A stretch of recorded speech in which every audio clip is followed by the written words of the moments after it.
కొంతమంది సేవకులు సంఘాలు కట్టాలని చాలా తపన పడతారు, కానీ దీన మనసును సాధన చేయరు. అందుకే వారి వల్ల కాదు.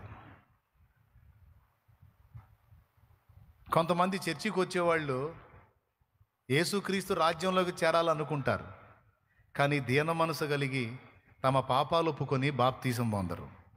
బాప్తీసం పొందేవాడు ఎవరు? దీనుడు.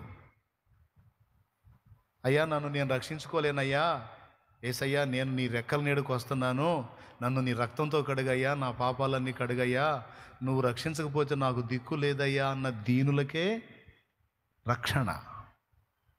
వాళ్ళే చేరతారు పరలోక రాజ్యం. ఒక్కొక్కడు అంటుంటాడు రోడ్డు మీద నిల్చొని, రారాదు నువ్వు కూడా చర్చి కంటే. చర్చియా? అదంతా పాపం చేసే వాళ్ళకిలే, నాకు కాదు. మీలాంటి పాపులు పోతారు, నేను బాగులేపో అంటాడు. అంటే వాడి ఫీలింగ్ ఏంది? వాడు పాపి కాదని పుణ్యాత్ముడు అన్నమాట. ఎవరోడు? చూడు వాడి గర్వం చూడు. ఇప్పుడు రక్షణ ఎవరికి దక్కుతుంది? అయ్యా నేను పాపినయ్యా ప్రవ్వా అనుకొని వచ్చినోడికి, ఆ దీనుడికి దక్కుతుంది. నేనంత పాపినేం కాదులే, నేనేం పెద్ద పెద్ద పాపాలు చేయలేదులే అన్నోడికల్లా రేపు పెళ్ళి అయ్యిద్ది ఒక్కొక్కడికి. రేపు మోగిద్ది బ్యాండ్ మేళం, దేవునికి స్తోత్రం. ఒరే రారా మంచోడు, అదారా పరిశుద్ధుడు, అదా నీ బతుకు చెబుతాదా అంటాడు రేపు. అందుకని దేవుడి దగ్గరికి వచ్చి నేను అంత మంచోడిని, నేను ఎంత మంచోడిని, నేను అంతమందికి దానం చేశాను, ఎంతమందికి ధర్మం చేశానని ఇవన్నీ ఎగస్టాలు చెప్పొద్దు. నోరు మూసుకొని నేను దీనుడిని ప్రభువా అని సాష్టాంగపడు. నువ్వు తప్ప నాకు దిక్కు లేదు అను, బయటికి తీసుకొస్తాడు. స్తోత్రం. ఈ అతిశయపడే ఒక విశ్వాసికి ఒక దర్శనం వచ్చిందంట. ఈ విశ్వాసి ఫీలింగ్ ఏందో తెలుసా?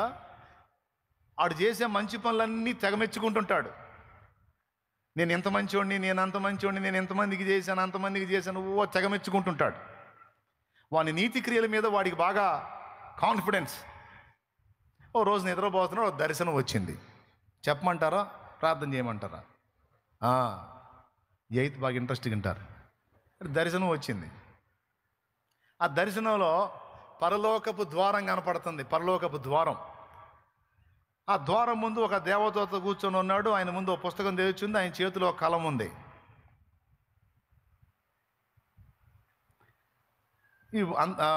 కొంతమంది వెళ్తున్నారు అందులోకి.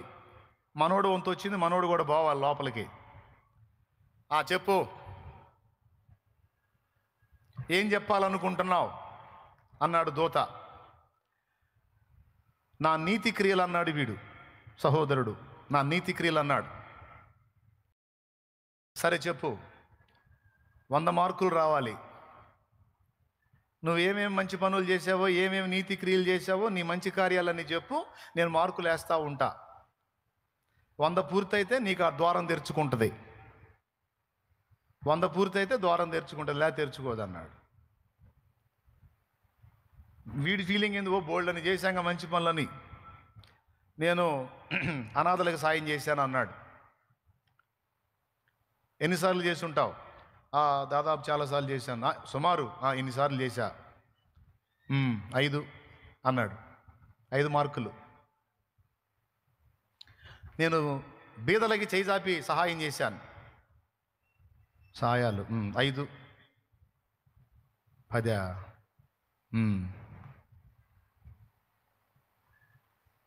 నా కుటుంబాన్ని బాగా చూసుకున్నాను. కుటుంబాన్ని చూసుకుంటే మార్కులు ఎందుకు వేయాలి? నువ్వు అన్న కుటుంబం, నీ కట్టుకున్న కుటుంబం కాబట్టి నువ్వు చూడాలి. ఎవడు చూస్తాడు మరి? దానికి మార్కులు ఏం లేవు.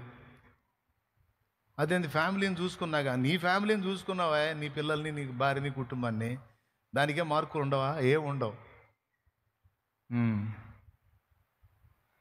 క్రమం తప్పకుండా చర్చికి పోయేవాడిని. ఆదివారం ఎట్టి పరిస్థితుల్లో. ఇంకొక 5. 15. కొంతమందికి అప్పుడప్పుడు బట్టలు ఇచ్చా వస్త్రహీనులకి. ఎన్నిసార్లు ఇచ్చి ఉంటావు? ఎన్నిసార్లు అంటే పండగలకి పబ్బాలకి ఇచ్చాను. బాగానే ఇచ్చా, ఎక్కువసార్లే ఇచ్చా. సరే పో, వాటికి కూడా ఒక 3 వేస్తున్నావు పో అన్నాడు. 18. వామ్మ, 100 ఎప్పుడు కావాలా? గుర్తు చేసుకో ఇంకేమన్నా ఉంటే. కొంతమంది చదువుకుంటానంటే డబ్బు సాయం చేశా. చదువుకునే వాళ్ళు హెల్ప్ చేసావా? ఎంతమందికి చేసుంటావు? ఎంతమంది కంటే ఎక్కువ చేయలేదులే, కొంతమందికి చేశాను. సరేలే, లైఫ్లు జీవితాలు ఇచ్చావు, రైట్. దానికి 5 వేస్తున్నా పో. 18, 5, 23. ఇక ఎన్ని ఆలోచించినా ఏమి రావట్లా. మరి ఒకసారి బస్ స్టాండింగ్ దగ్గర ఒక ఆయనకి పర్సు పోతే డబ్బులు ఇచ్చా. అట్ట ఎంతమందికి ఇచ్చావు? అట్ట కనీసం 4, 5 ఇచ్చి ఉంటాను. అవునా? సరే, 2 మార్కులు వేస్తాను. ఏందండి మరి దారుణంగా వేస్తున్నావు ఏందండి మార్కులు? ఇట్టయితే ఆ తలుపు ఎప్పుడు తెరుచుకోవాలి? నేను ఎప్పుడు లోపల పోవాలి?